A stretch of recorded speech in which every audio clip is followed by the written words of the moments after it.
म्हशीचं काम तरी किती करायच तुझ्या? दुधाचा एक थ्याम तरी देते का कधी? अरे आणले कानू, माझ्या माहेरासनी जी मस मिळाली म्हणून तुम्ही हे दिवस बघतायसा.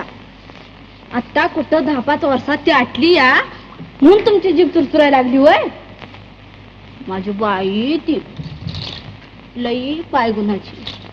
दूध नाही तर नाही पण शांत तरी देते या. आई, दूध दिलं असतं तर आम्ही प्यालो तरी असतो, पण श्याम काय खायचं आहे व्हय? चल चल.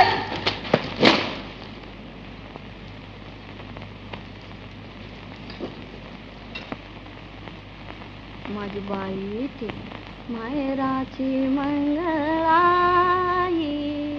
माहेराची मंगळाई,